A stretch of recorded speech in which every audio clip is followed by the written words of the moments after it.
حدیث نمبر 128 128 حدثنا سعيد بن عبد الرحمن المخزومي وغير واحد قالوا حدثنا سفيان عن الزهري عن عباد بن تميم عن عمه رضي الله عنه أنه رأى النبي صلى الله عليه وآله وسلم مستلقيا في المسجد واضعا إحدى رجليه على الأخرى. حضرت عباد بن تمیم اپنے چچا سے روایت کرتے ہیں. کون ہے ان کے چچا؟ ان کے چچا کا نام یہاں پر نہیں ہے, وہ صحابی ہے ان کے چچا, ان کا نام ہے عبداللہ بن زید. یہ لکھ لیجئے, ان کے چچا کا نام ہے عبداللہ بن زید بن عاصم, عبداللہ بن زید بن عاصم المازنی الانصاری. پھر کہہ رہا ہوں, عبداللہ بن زید بن عاصم المازنی الانصاری. یہ صحابی ہیں اور آپ جنگ احد میں شریک رہے حضور صلی اللہ علیہ وآلہ وسلم کے ساتھ. اور آپ کی خصوصیت یہ ہے کہ ان کے ایک بھائی ہے حبیب بن زید, جو مسیلمہ الکذاب, جو نبوت کا دعویٰ کیا تھا سرکار کے بعد, نبوت کا دعویٰ کیا تھا اور بڑا لشکر تیار کیا تھا. اس سے جب اہل اسلام جنگ کیے تھے سیدنا ابوبکر صدیق رضی اللہ تعالیٰ عنہ کے زمانے میں, تو اس میں جو مسیلمہ کا قتل کرے تھے, یعنی کافروں کے جو لیڈر کو جو قتل کیے تھے مسیلمہ الکذاب کو, حبیب بن زید ان کے بھائی تھے. تو عبداللہ بن زید اور حبیب بن زید دونوں مل کر قتل کیے تھے. یعنی مین حبیب بن زید تھے, یہ ان کے اسسٹنٹ تھے جب مسیلمہ کو قتل کیے. یہ تو آپ کا بڑا کارنامہ تھا یہ. اور آپ وقعۃ الحرہ میں, وقعۃ الحرہ آپ سنے ہوں گے, سیدنا امام حسین علیہ السلام کی شہادت کے بعد یزید اپنے لشکر کو مدینے کی طرف بھیج دیا تھا حجاج بن یوسف کے ساتھ.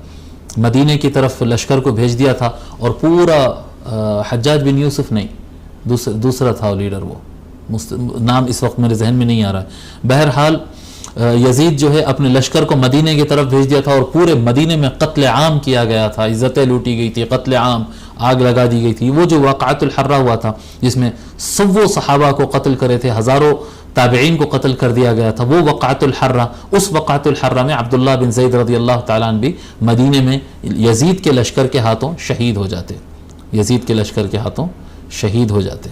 63 ہجری تھا وہ واقعہ, 63 ہجری. حضرت عبداللہ بن زید.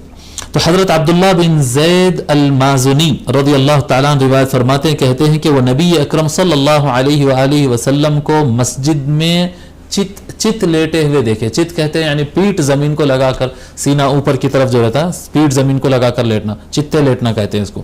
ہمارے یہاں حیدرآباد میں چتا لیٹنا کہتے ہیں, چت لیٹنا جیسا بھی ہے, پیٹ زمین کو لگا کر لیٹے ہوئے. میں نے رسول اکرم صلی اللہ علیہ وآلہ وسلم کو دیکھا کہ مسجد میں لیٹے ہوئے تھے, اور ان کا ایک پیر دوسرے پیر کے اوپر تھا, یعنی ایک پیر رائٹ لیفٹ پہ یا لیفٹ رائٹ پر, حضور صلی اللہ علیہ وسلم ایک پاؤں دوسرے پاؤں پر رکھ کر ایسا اطمینان سے لیٹے ہوئے تھے.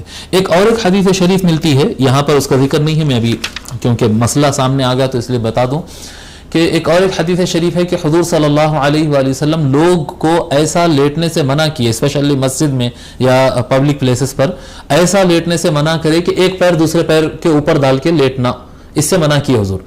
ایک پیر دوسرے پیر کے اوپر ڈال کر لیٹنے سے حضور صلی اللہ علیہ وسلم منع کیے. اب یہ حدیث میں مل رہا ہے کہ حضور خود ایسا لیٹے ہوئے تھے. تو یہ دونوں میں کیا ہے؟ یہ دونوں میں مسئلہ اس طرح سے ہے, یہ دونوں حدیثیں بالکل ایک دوسرے سے نہیں ٹکراتی. اگر کوئی آدمی لیٹے اور لیٹ کر اپنے پاؤں لمبے رکھے, اور لمبے پاؤں میں ایک پاؤں دوسرے پاؤں کے اوپر اگر رکھ کر لیٹتا ہے تو اس پہ ممانعت نہیں ہے. اور اگر کوئی آدمی لیٹے اور لیٹ کر اپنے دونوں پیر قریب کھینچ لے تو بھی لیٹ سکتے ہیں, اس میں کوئی منع نہیں ہے. یعنی گھٹنے اوپر کی طرف اور پیر قریب کھینچ لیے, اس طرح سے بھی لیٹ سکتے ہیں. اور اگر کوئی آدمی لیٹے اور گھٹنوں کو قریب تک کھینچ لے, پاؤں قریب کھینچ لے, اور ایک پیر کے اوپر رکھے, ایسا لیٹنے سے منع کیا گیا.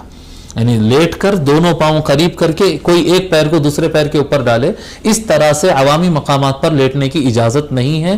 اس طرح سے آدمی عوامی, یعنی جہاں پر لوگ آنا جانا ہو, ایسے مقام پر آنا جانا ہو سکتا ہو, ایسے جگہ پر لیٹنا منع ہے. اس کے برخلاف اگر دونوں پاؤں قریب کھینچ کے لیٹے لیکن پاؤں کے اوپر پاؤں نہ ڈالے تو اجازت ہے, یا پھر پاؤں سیدھے رکھے پھر ایک دوسرے کے اوپر ڈالے, کیسا بھی رکھے, تو یہ سب طریقے جائز ہے. تو آقا صلی اللہ علیہ وآلہ وسلم لیٹے, اور آقا صلی اللہ علیہ وآلہ وسلم کے پاؤں مبارک لمبے تھے, اور ایک پاؤں دوسرے پاؤں کے اوپر رکھ کر آقا صلی اللہ علیہ وآلہ وسلم مسجد نبوی میں غالباً یا کوئی اور مسجد میں بہرحال آقا صلی اللہ علیہ وآلہ وسلم لیٹے ہوئے تھے۔ اس میں ایک مسئلہ بھی معلوم ہو جاتا کہ مسجد کے اندر لیٹنا بھی جائز ہے، مسجد کے اندر کھانا کھانا جائز ہے، مسجد کے اندر میٹنگ کرنا جائز ہے، مسجد کے اندر آرام کرنا جائز ہے، اور جس طرح سے آدمی بیٹھ سکتا ہے سوائے بے ادبی اور بے حیائی کے جو طریقے ہوتے ہیں ان چیزوں کو چھوڑ کر باقی آدمی اگر کچھ کرتا ہے تو سب جائز ہے، سب جائز ہے، سب جائز ہے، ٹھیک ہے۔